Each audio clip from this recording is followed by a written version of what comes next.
कहानी का शीर्षक मुन्ने की वापसी। पहले रायचरण जब मालिक के यहाँ नौकरी करने आया तब उसकी उम्र 12 वर्ष की थी। जसोर जिले में उसका घर था। लंबे बाल, बड़ी बड़ी आंखें, सांवला, चिकना और छरहरा। जात से कायस्थ, उसके मालिक भी कायस्थ थे। मालिक के 1 साल के बच्चे की देखभाल और पालन पोषण में सहायता करना ही उसका प्रधान कर्तव्य था। इस शिशु ने समय के साथ ही रायचरण की गोद छोड़कर स्कूल छोड़कर कॉलेज, अंत में कॉलेज छोड़कर मुंसिफी में प्रवेश किया। रायचरण अब भी उनका नौकर था। उसके छोटे मालिक की एक और बढ़ती हुई है। उनके विवाह के बाद उनकी पत्नी घर में पधारी है। अतः अनुकूल बाबू पर रायचरण का पहले जितना अधिकार था, उसका अधिकांश ही अब नई मालकिन के हाथों में आ गया। पर मालकिन ने जैसे रायचरण का पूर्वाधिकार घटा दिया है, वैसे ही एक नया अधिकार सौंप उसका बहुत कुछ पूरा भी कर दिया है। कुछ ही दिन हुए अनुकूल के एक पुत्र हुआ है और रायचरण ने मात्र अपनी चेष्टा और अध्यवसाय से उसे पूर्ण रूपेण अपने वश में कर लिया है। वह उसे इतने उत्साह के साथ झुलाना शुरू करता है, उसे दोनों हाथों से पकड़ ऐसी निपुणता के साथ आकाश में उछालता है, उसके मुंह के पास जाकर ऐसी आवाज के साथ सिर हिलाता रहता है, किसी उत्तर की प्रत्याशा ना करके। ऐसे सब बिल्कुल अर्थहीन असंगत प्रश्न सुर के लहजे में शिशु से करता रहता है कि ये छोटा अनुकूल वंशजात रायचरण को देखते ही एकदम पुलकित हो उठता है। और जब बच्चा घुटनों के बल रेंगता अत्यंत सावधानी से चौखट पार करता है और किसी के पकड़ने आने पर खिलखिलाहट भरी हंसी और किलकारी के साथ तेजी से किसी सुरक्षित स्थान में छिपने की कोशिश करता, तब रायचरण उसके असाधारण चातुर्य और विचार शक्ति को देखकर चकित रह जाता। वे मांझी छोटी मालकिन के पास जाकर गर्व और विस्मय से कहता, मां, तुम्हारा बेटा बड़ा होकर जज बनेगा और 5,000 रुपए रोजगार करेगा।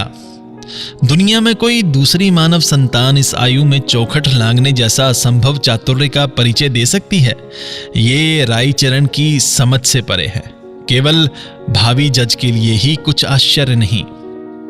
आखिर शिशु ने जब टलमलाकर चलना शुरू किया तो वह आश्चर्यजनक घटना थी।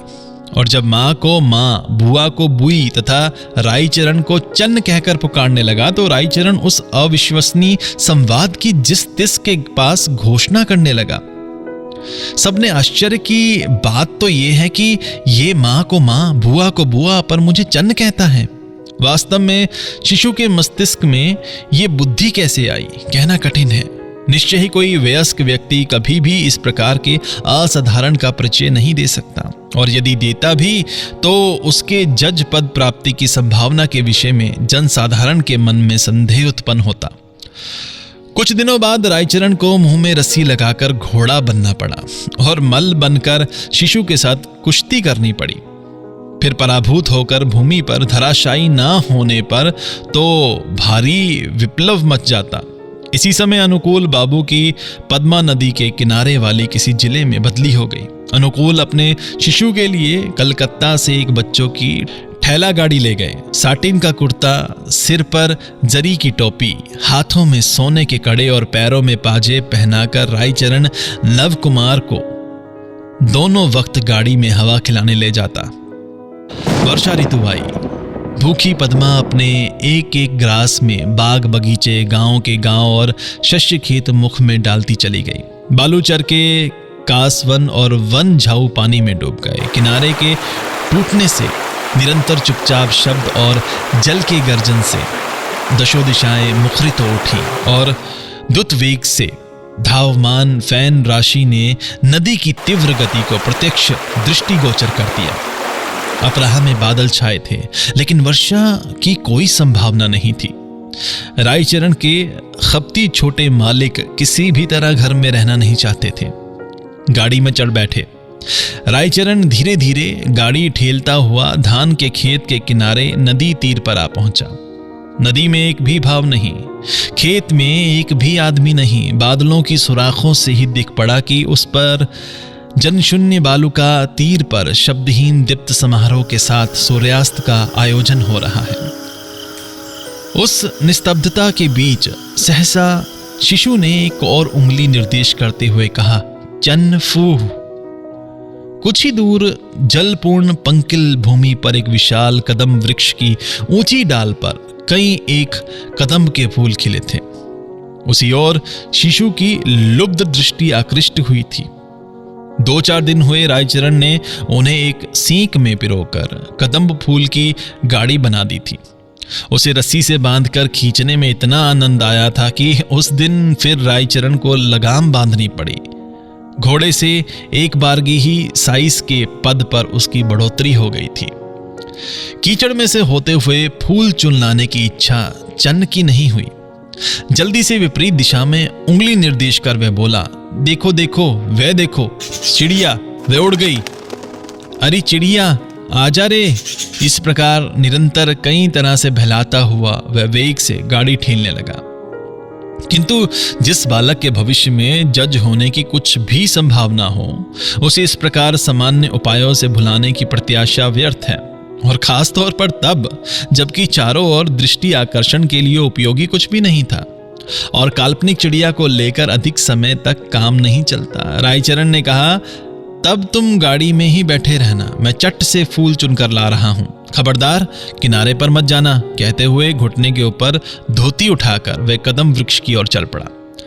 पर जल के किनारे जाने का जो निषेध हुआ, इससे शिशु का मन कदम फूल के प्रत्यावृत हो उसी क्षण जल की ओर धावित हुआ।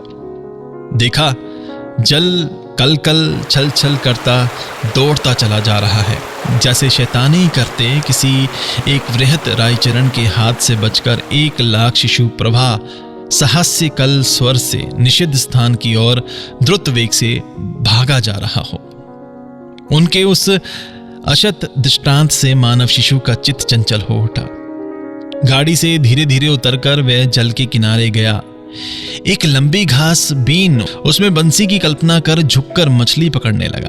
विहिल जल राशि ने अस्फुट चंचल भाषा में शिशु को बार बार अपने खेल के घर में आने का आह्वान जनाया।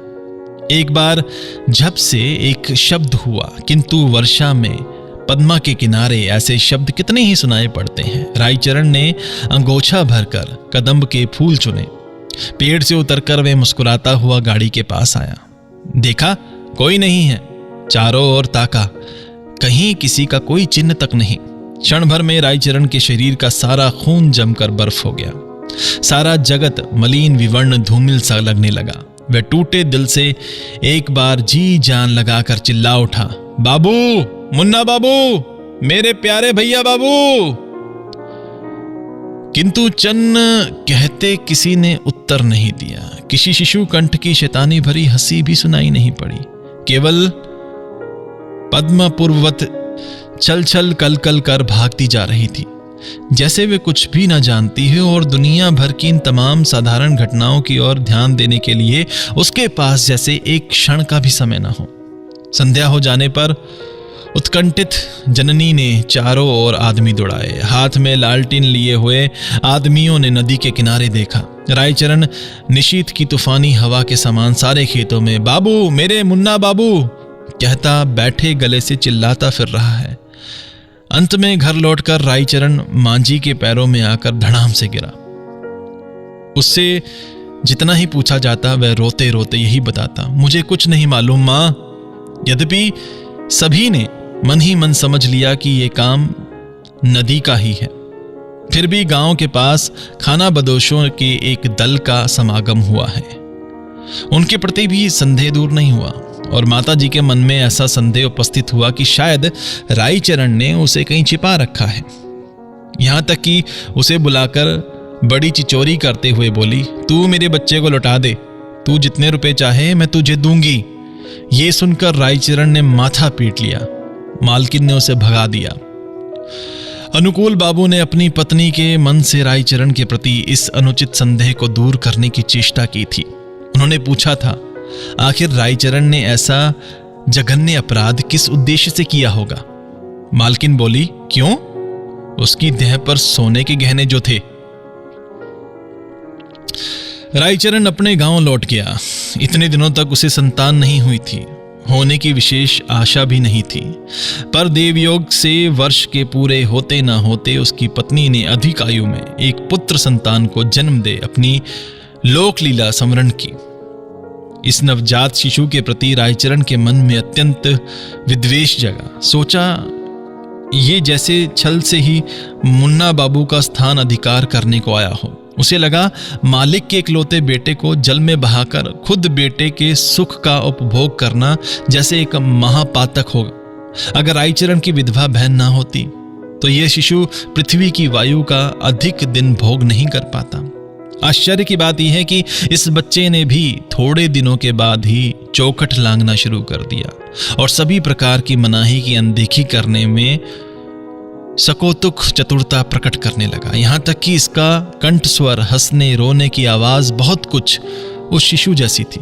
कभी कभी इसका रोना सुनकर रायचरण की छाती सहसा जोरों से धड़कने लगती। लगता भैया बाबू रायचरण को ना पाकर कहीं रो रहा है। फेलूना रायचरण की बहन ने इसका नाम रखा था फेलूना। समय आने पर उसने बुआ को बुआ कहकर बुलाया। उस परिचित बुलाहट को सुनकर एक दिन सहसा रायचरण के मन में आया, फिर तो मुन्ना बाबू मेरा मोह बंधन तोड़ा नहीं पाए हैं। उसने तो मेरे घर में ही आकर जन्म लिया है। इस विश्वास के पक्ष में कई अकट्य युक्तियां थी। पहली, उसके जाने के साथ ही इसका जन्म। दूसरी, इतने दिनों के बाद अचानक उसकी पत्नी के गर्भ से ही संतान का जन्म ग्रहण, जो कभी भी स्त्री के निजगुण से नहीं हो सकता है। तीसरी, यह भी घुटनों के बल रेंगता है, टलमलाकर चलता है और बुआ को बुआ कहता है। जिन सभी लक्षणों के रहने पर भविष्य में जज हुआ जा सकता है, उनमें से अधिकांश इसमें मौजूद हैं। तब मांझी के उस भयानक संदेह की बात सहसा याद आई। चकित हो उसने मन ही मन कहा, वाह, मां के मन ने जान लिया कि उसके बच्चे को किसने चुराया है। तब इतने दिनों तक शिशु की जो अवहेलना की थी, उसके लिए बड़ा अनुताप हुआ। वह फिर शिशु की पकड़ में आ गया। अब से फेलूना को रायचरण इस प्रकार पालने लगा जैसे वह बड़े घर का लड़का हो। उसे साटिन का कुर्ता खरीद दिया, जरी की टोपी ले आया, मृत पत्नी के गहने गलाकर चूड़ी और बाला तैयार हुए।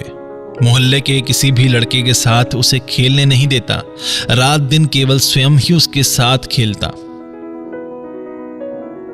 मोहल्ले के लड़के मौका पाकर उसको नवाबजादा कहकर मजाक उड़ाते और गांव वाले रायचरण के इस प्रकार के सनकी आचरण से आश्चर्य में पड़ गए।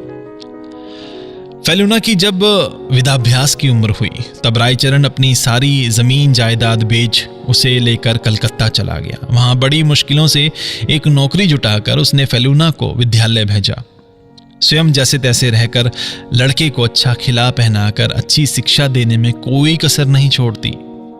मन ही मन कहता, बेटा तू स्नेहवश मेरे घर में आया है, इससे तेरी देखरेख में कोई कमी हो ये नहीं होगा।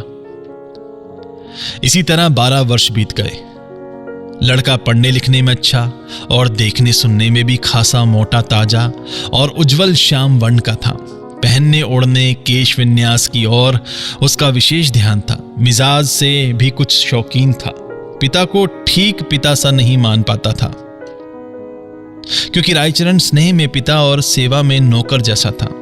उसका एक दोष ये भी था कि वह फेलूना का पिता है। ये बात उसने सबसे छिपा रखी थी। जिस छात्रावास में फेलूना रहता था, वहां के छात्र पूर्वी बंगाल के रायचरण का हमेशा मजाक उड़ाते और पिता की अनुपस्थिति में फेलूना भी उस हंसी मजाक में शामिल नहीं रहता हो, ऐसा नहीं कह सकते। फिर निरह वात्सल्य स्वभाव वाले रायचरण का सभी बहुत आदर करते थे और फेलूना भी स्नेह करता था। पर जैसा कि पहले कहा गया, ठीक पिता की तरह नहीं, वह किंचित अनुग्रह मिश्रित था। रायचरण बूढ़ा हो चला है। मालिक उसके काम में हमेशा खोट ही निकालते। वास्तव में उसका शरीर अब शिथिल हो आया है। काम में भी उतना मन नहीं लग पाता, हमेशा कुछ ना कुछ भूल जाता। लेकिन जो व्यक्ति पूरा वेतन देगा, वह वार्धक्य के बहाने को नहीं मानना चाहेगा। इस रायचरण जमीन जायदाद बेचकर जो नकद रुपए संग्रह कर ले आया था, वह भी अब खत्म हो चला। आजकल फेलूना ने भी पहनने ओढ़ने की कमी के मामले में हमेशा अपनी नापसंदगी को जाहिर करना शुरू कर दिया है। एक दिन रायचरण ने अचानक काम से जवाब दे दिया और फेलूना को कुछ रुपए देकर बोला, जरूरत आ पड़ी है, मैं कुछ दिनों के लिए गांव जा रहा हूं। यह कहकर वे बारासत जा पहुंचा। उस समय अनुकूल बाबू वहां के मुंसिफ थे। अनुकूल के फिर दूसरी संतान नहीं हुई। गृहिणी अभी तक पुत्र शोक हृदय में पाले जा रही है। एक दिन शाम को बाबू कचहरी से आकर विश्राम कर रहे थे और मालकिन किसी सन्यासी से संतान कामना के उद्देश्य से बहुमूल्य जड़ी बूटी और आशीर्वाद खरीद रही थी। इतने में आंगन से आवाज आई, मां जय हो। बाबू ने पूछा, कौन है रे? रायचरण ने आकर प्रणाम करते हुए कहा, मैं रायचरण हूं। बूढ़े को देखकर अनुकूल बाबू का हृदय आर्द्र हुआ। उसकी वर्तमान हालत के बारे में हजारों प्रश्न और फिर से उसे काम में लगाने का प्रस्ताव दिया। रायचरण ने म्लान हंसी के साथ कहा, मैं माजी को एक बार प्रणाम करना चाहता हूं। अनुकूल उसको साथ ले अंतपुर में गए। माजी ने प्रसन्न भाव से रायचरण का आदर नहीं किया। रायचरण इस बात पर ध्यान दिए बिना ही हाथ जोड़े बोला, मालिक मालकिन, मैंने ही तुम्हारे लड़के को चुराया है, ना तो पद्मा ने और ना किसी दूसरे ने। दरअसल कृतघ्न और अधम तो मैं ही हूं। अनुकूल बोल उठे, क्या कह रहे हो? कहाँ है वह? जी मेरे पास ही है, मैं परसों ला दूंगा। उस दिन रविवार को कचहरी बंद थी। प्रातःकाल से पति पत्नी दोनों प्राणी उन्मुख हो रास्ता देख रहे थे। 10 बजे फेलूना को साथ लेकर रायचरण हाजिर हुआ। अनुकूल की पत्नी ने बिना कोई प्रश्न किए, बिना कोई ना नुकुर किए उसे गोद में बिठा, उसे स्पर्श कर, उसे सूंघ कर अतृप्त नयनों से उसके मुख को निहारा और हंसते रोते व्याकुल हो उठी। वास्तव में लड़का देखने में अच्छा था। वेशभूषा आकार प्रकार में दारिद्र्य का कोई चिन्ह नहीं। मुख पर अत्यंत प्रिय दर्शन, विनीत सलज्ज भाव उसे देखकर अनुकूल के हृदय में भी सहसा स्नेह उच्छ्वसित हो उठा। फिर भी उन्होंने अविचलित भाव धारण किए हुए पूछा, कोई प्रमाण है? रायचरण ने कहा, ऐसे काम का प्रमाण कैसे रह सकता है? मैंने जो तुम्हारा लड़का चुराया, इस बात को तो बस भगवान ही जानते हैं, दुनिया में दूसरा और कोई नहीं जानता। अनुकूल ने सोचकर निश्चय किया कि लड़के को पाते ही उनकी पत्नी ने जिस आग्रह के साथ उसे संभाल कर पकड़ रखा है, अब प्रमाण जुटाने के लिए प्रयत्न करना युक्ति युक्त नहीं होगा। जैसा भी हो, विश्वास करना ही ठीक होगा। इसके अलावा रायचरण ऐसा लड़का पाएगा कहां से? और बूढ़ा नौकर अकारण ही उनकी प्रताड़ना क्यों करेगा? उन्होंने लड़के से भी बातचीत की और जाना कि वे बचपन से ही रायचरण के साथ है और रायचरण को ही वे पिता के रूप में जानता है। लेकिन रायचरण ने कभी पिता के समान उसके साथ व्यवहार नहीं किया। उसमें बहुत कुछ नौकर सा ही भाव था। अनुकूल मन से संदेह को दूर हटाते हुए बोले, लेकिन रायचरण, अब तू हम लोगों के पास भूल से भी नहीं रुक सकता। रायचरण हाथ जोड़े गद्यवाणी से बोला, मालिक, अब मैं बुढ़ापे में कहां जाऊंगा? मालकिन ने कहा, बेचारे को यहीं कहीं रहने दो, हमारे बच्चे का कल्याण होगा, उसे मैंने माफ कर दिया। न्यायपरायण अनुकूल ने कहा, उसको क्षमा नहीं मिलेगी। रायचरण अनुकूल के पैरों से लिपट कर बोला, मैंने कुछ नहीं किया, ईश्वर ने किया है। अपने पाप को ईश्वर के मत्थे मढ़ने की कोशिश देख अनुकूल और ज्यादा चढ़कर बोले, जिसने ऐसा विश्वासघाती काम किया है उसका फिर से विश्वास कर लेना उचित नहीं होगा। रायचरण ने मालिक के चरण छोड़ते हुए कहा, वह मैं नहीं हूं, फिर कौन है? मेरा भाग्य है। पर इस सफाई से किसी शिक्षित व्यक्ति को संतोष नहीं हो सकता। रायचरण बोला, दुनिया में मेरा कोई नहीं है। फेलूना ने जब ये पाया कि वह मुंसिफ का लड़का है और रायचरण ने इतने दिनों तक उसे चुराकर अपना लड़का कहकर अपमानित किया है, तो उसे मन ही मन थोड़ा क्रोध आया। फिर भी उदारतापूर्वक पिता से बोला, बाबूजी, आप उसे माफ कर दें। घर में यदि ना रखें तो उसके हर महीने कुछ रुपए बांध दीजिए। इसके बाद रायचरण ने बिना कुछ बोले एक बार बेटे की चेहरे की ओर देखा, सबको प्रणाम किया। उसके बाद दरवाजे के बाहर जाकर दुनिया के अनगिनत लोगों में मिल गया। महीने के अंत में अनुकूल ने जब उसके गांव के पते पर कुछ रुपए भेजे, तब वे रुपए लौट आए। वहां उस नाम का कोई व्यक्ति नहीं था।